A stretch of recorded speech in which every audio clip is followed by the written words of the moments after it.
Dans Au Practice avec, on est avec Julien Guerrier que je suis tellement content de retrouver sur cet Open de France. On a parcouru pas mal de fois le Tour du Monde tous les deux et il va nous parler de son nouveau statut de joueur confirmé sur le Tour européen et demain je pense sur le Tour mondial. Il a des routines de jeu, des routines d'entraînement, je suis sûr que ça va vous intéresser.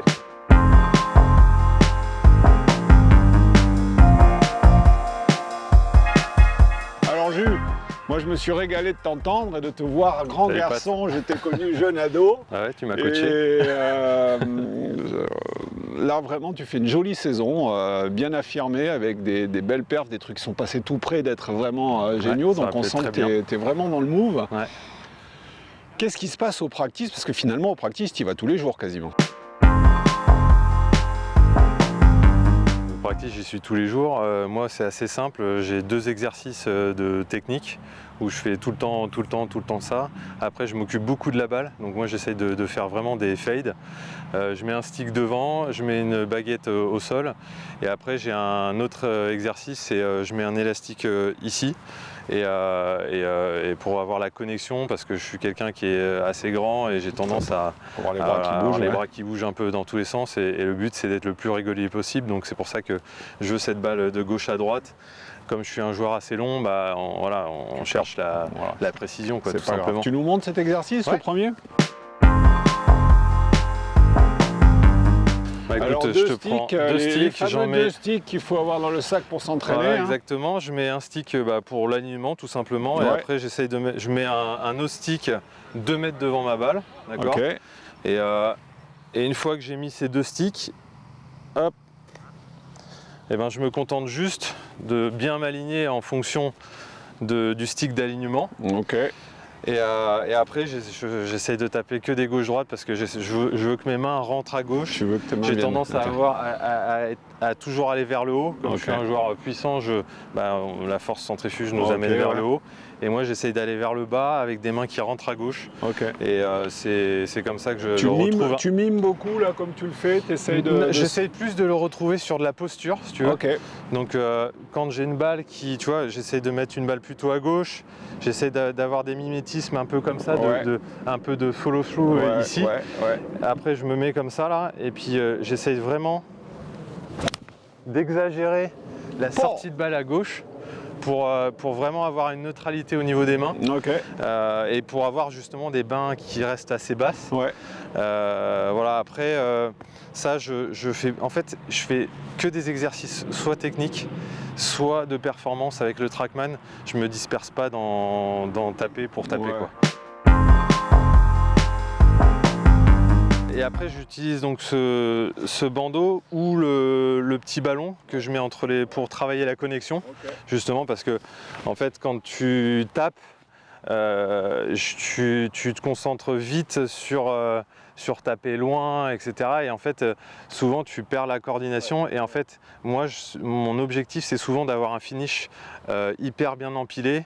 Et mon objectif, c'est souvent d'arriver d'une traite, en un seul coup, jusqu'au finish. Parce que des fois, tu y arrives un peu en 2 temps, comme ça. Et en fait, souvent, ton 100%, c'est pas celui où tu peux taper à 100% parce que tu te casses la figure à la fin.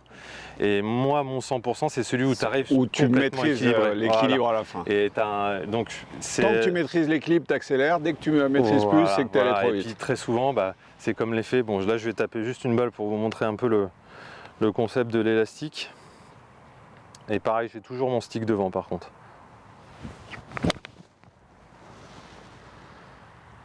Et là, tu vois, ça me permet de... Moi, j'ai ce bras gauche qui a tendance à se décoller.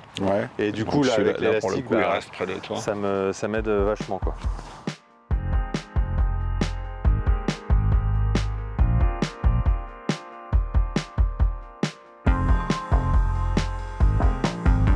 Quand on est sur la méca et sur la perf, les séances sont courtes, c'est des séances où tu fais...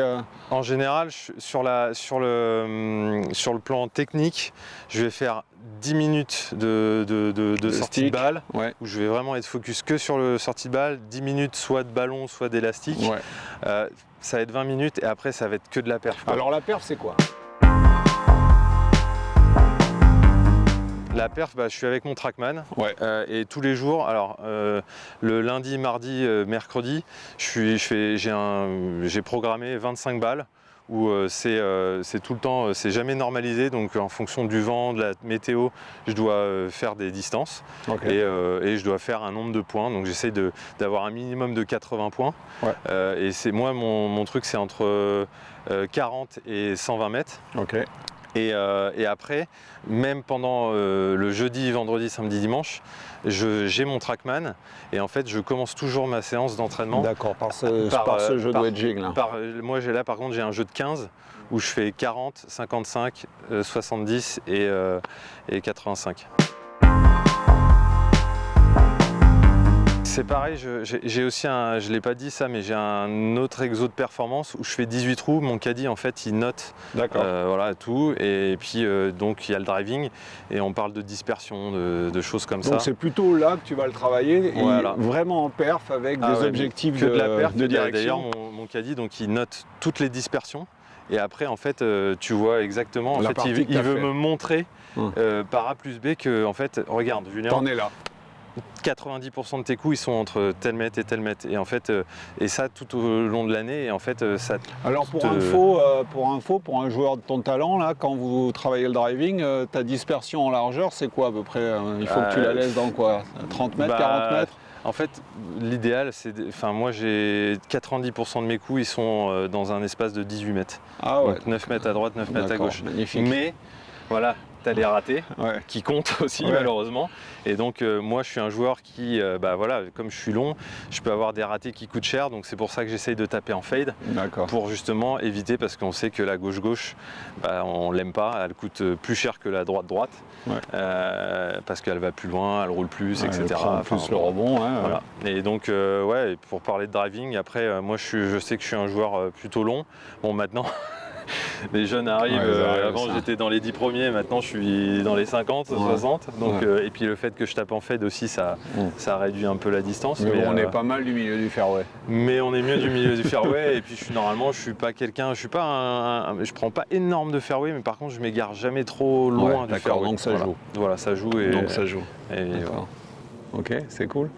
Bon, mais c'est une belle séance, ça donne envie d'aller s'entraîner, ça me paraît bien sérieux, bien calibré, bien clair dans ta tête. Oui, en tout cas ça l'est. Donc écoute, nous on va te souhaiter le meilleur pour la suite.